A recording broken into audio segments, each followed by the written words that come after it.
रोज की जरूरतों को पूरा होने के लिए परमेश्वर पर आशा रखते हो, वैसे ही आपको बड़ी आशीष की कटनी करने के लिए भी परमेश्वर पर भरोसा रखना है। और वो आपका भरोसा तोड़ेगा नहीं, क्योंकि वो उसने कहा कि मैं अंत में तेरी आशा पूरी करूंगा। मैं तेरी आशा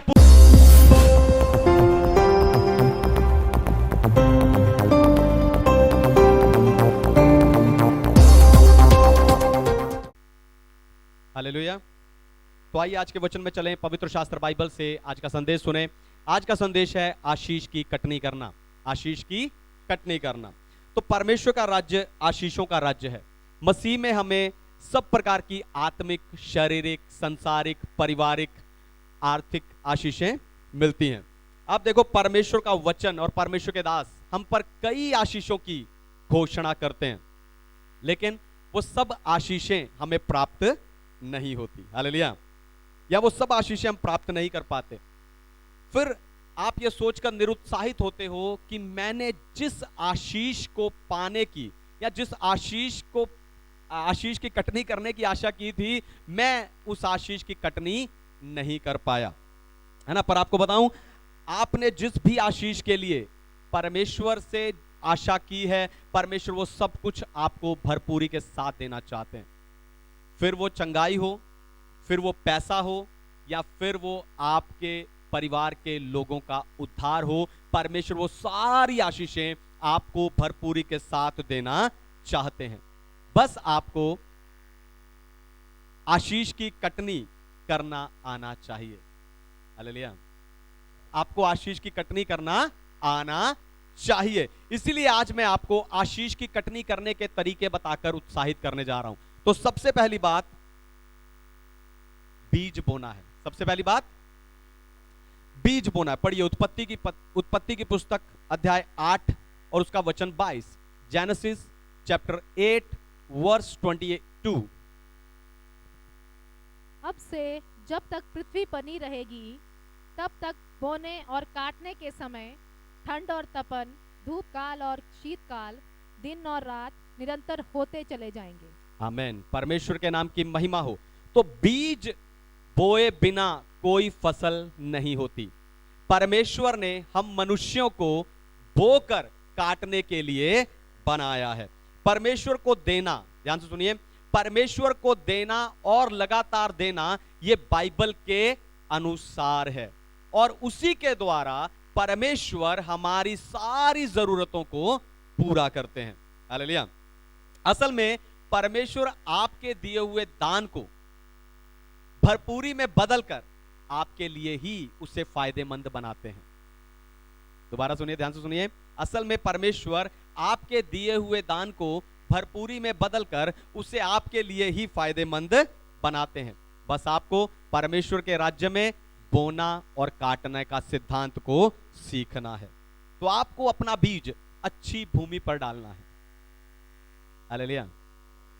आपका जो बीज है, आप आशीष की कटनी करना चाहते हैं, आपका जो बीज है, उस बीज को आपको अच्छी भूमि पर डालना है। अच्छी भूमि क्या है? गलातियों की पत्री 6 अध्याय 6 वचन में लिखा है कि जिनसे तुम वचन की शिक्षा पाते हो, उन्हें अपनी अच्छी वस्तुओं में भागी बनाओ। हालेलुया।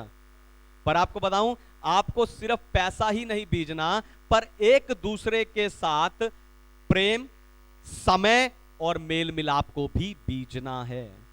हालेलुया। हालेलुया। यहां एक बात मैं आपको और समझाना चाहता हूं कि आपका दशमांश, सिर्फ आपका दशमांश आपका बीज नहीं है, क्योंकि दशमांश सिर्फ पहला फल है। दोबारा सुनिए, ध्यान से सुनिए। सिर्फ आपका दशमांश आपका बीज नहीं है, क्योंकि वो सिर्फ आपका पहला फल है, जिसे परमेश्वर की दी हुई आशीष के बदले आप उसमें से पहला फल निकालकर उसे वापस देते हो। हालेलुया। कंफ्यूज ना हो। परमेश्वर आपके दशमांश के बदले भी आपको आशीष देते हैं, पर उससे आपके बीज नहीं बढ़ते। हालेलुया। अगर आप बड़ी आशीष की फसल को चाहते हो, अगर आप बड़ी आशीष की कटनी करना चाहते हो, तो आपको ज्यादा बीज चाहिए। जितने बीज होंगे उतनी फसल होगी। अगर आप बड़ी आशीष की फसल चाहते हो, बड़ी आशीष की कटनी करना चाहते हो, तो आपको ज्यादा बीज की जरूरत पड़ेगी। अगर आप चाहते हो कि आपके बीज बढ़ें, तो दशमांश से अधिक बोएं। हालेलुया। दशमांश से अधिक बोएं। फिर बोने और काटने के लिए विश्वास चाहिए। बोने और काटने के लिए विश्वास चाहिए, क्योंकि बोने का समय काटने का समय नहीं होता। मैं फिर से कहता हूं, बोने का समय काटने का समय नहीं होता। मैंने खुद कई साल तक सिर्फ बोया है। जब भी परमेश्वर ने मुझे चर्च में या किसी व्यक्ति के जीवन में बीजने के लिए कहा, मैंने वहां बीजा है। और मैं और मेरी पत्नी हम बैठकर अपनी कटनी के समय का इंतजार करते रहते थे, क्योंकि बोने और काटने का समय अलग अलग होता है। हालेलुया। और आज हम भरपूरी के साथ परमेश्वर की आशीषों को काट रहे हैं। हालेलुया। हालेलुया। अगर आप भी आशीष की कटनी करना चाहते हैं, ध्यान से सुनिए, अगर आप भी आशीष की कटनी करना चाहते हैं, तो जब परमेश्वर आपको बीजने के लिए कहे या परमेश्वर के राज्य में आपको बीजने का कोई भी मौका मिले, तो आपको उस आवाज को या उस मौके को अनदेखा नहीं करना, उसे नजरअंदाज नहीं करना। तभी बोइए और विश्वास रखिए, आपके काटने का समय निकट है।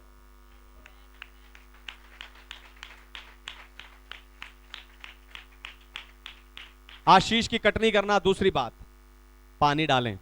दूसरी बात, पढ़िए भजन संहिता अध्याय 67 वचन 5 और 6। Sam's 67 verse 5 and 6। हे परमेश्वर, देश देश के लोग तेरा धन्यवाद करें, देश देश के सब लोग तेरा धन्यवाद करें। भूमि ने अपनी उपज दी है, परमेश्वर जो हमारा परमेश्वर है उसने हमें आशीष दी है। आमेन। परमेश्वर का धन्यवाद हो। तो अच्छी भूमि में बीज डालने का अर्थ यह नहीं है कि उसे पानी की जरूरत नहीं पड़ेगी। आपको अपने बीज को पानी भी डालना है। हालेलुया। अब हो सकता है कि आप में से कोई सोच रहा हो कि मैं ऐसे बीज को पानी कैसे दे सकता हूं जो दूसरे के पास चला गया। ध्यान से सुनिए, आपका बीज आत्मिक बीज है, और उस आत्मिक बीज को पानी देने का तरीका है स्तुति, आराधना। जैसे बीज डालने के बाद उसमें पानी डालना, खाद डालना, गुडाई करना, देखभाल करना, यह सब कठिन लगता है, वैसे ही देने के बाद स्तुति करना भी कठिन लगता है। हालेलुया। पर आपको बताऊं, जितनी गहरी आपकी आराधना होगी, उतनी बड़ी आपकी आशीष की फसल होगी।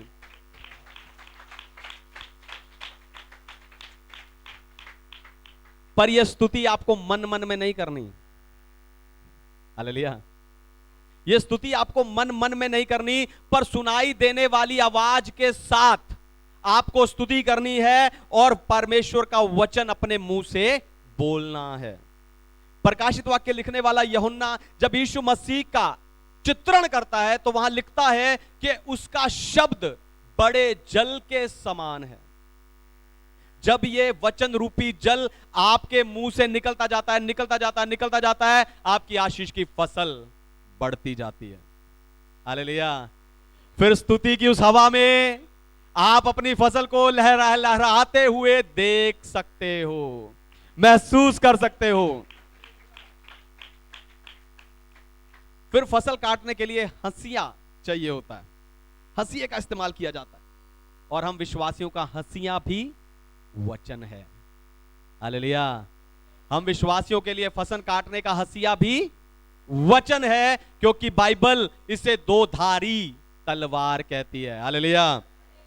आपका बीज आपको कहां, कब, कैसे बीजना है, वो कितना गुना फल लाएगा, और आप कितनी कटनी काटोगे, ये सब वचन में ही लिखा है। हालेलुया। इसलिए आपको लगातार अपने बीज को स्तुति आराधना का पानी डालना है। तीसरी बात, आशीष की कटनी करना। तीसरी बात है, अधिक की आशा रखें। अधिक की आशा रखें। पढ़िए दूसरा कुरिन्थियों अध्याय 9 वचन 6। Second Corinthians chapter 9 verse 6।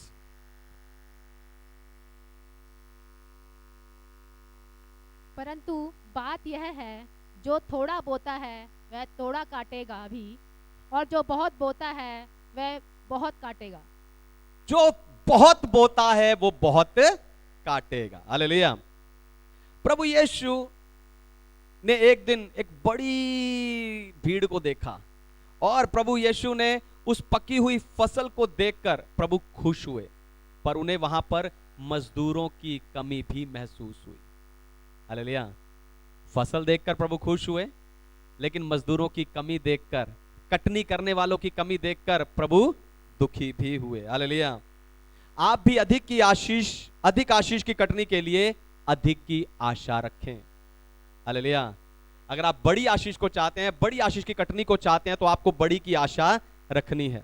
आपको बताऊं, आप छोटे छोटे खेत के लिए बीज रहे हो, इसलिए कटनी भी छोटी काट रहे हो। बड़ी कटनी काटने के लिए आपको चाहिए कि आप अपनी मानसिकता को भी बड़ा करें। मत्ती अध्याय 13 वचन 44 में प्रभु यीशु मसीह कहते हैं कि परमेश्वर का राज्य एक बड़े खेत के समान है। सोच कर देखो, अगर आप परमेश्वर के राज्य के उस बड़े खेत में बोओगे तो क्या वहां छोटी फसल होगी, छोटी कटनी होगी? जितना बड़ा आपका खेत होगा उतनी ज्यादा फसल की आपके अंदर आशा भी होगी। हालेलुया। और यह बड़ी फसल हमें सिर्फ हमारी जरूरतों को पूरा करने में मदद नहीं करेगी, पर एक दूसरे की जरूरतों को भी पूरा करने के लिए मदद करेगी। हालेलुया। अब ये आशा बड़ी कैसे होती है? आशा तो हम करते हैं, लेकिन ये आशा बड़ी कैसे होती है ना? इस वचन में, कुरिन्थियों में हमने खुद पढ़ा है ना, परमेश्वर का वचन कह रहा कि ज्यादा बो तो ज्यादा काटोगे। हालेलुया। अगर आप बोएंगे, आप ज्यादा बोएंगे तो आपकी आशा बड़ी होगी, बड़ी कटनी के लिए। हालेलुया। फिर लूका 6:38 में प्रभु यीशु मसीह कहते हैं, जब तुम दोगे तो लोग दबा दबा कर उमड़ता हुआ तुम्हारी गोद में डालेंगे।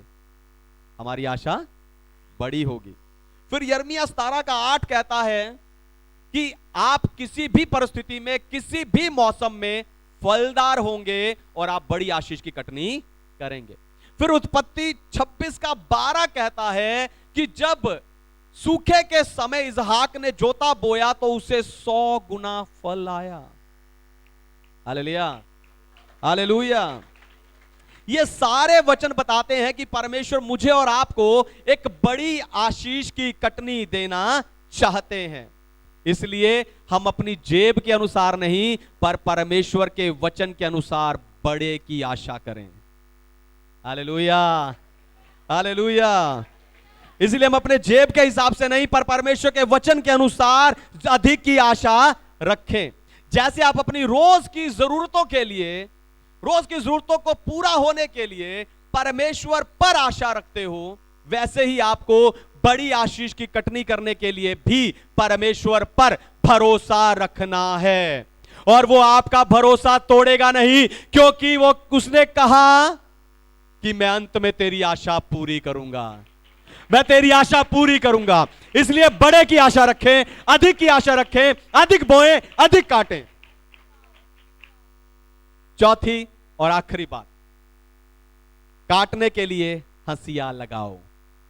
चौथी और आखिरी बात, काटने के लिए हंसिया लगाओ। पढ़िए मरकुस रचित सुसमाचार 4 अध्याय 29 वचन। Mark chapter 4 verse 29।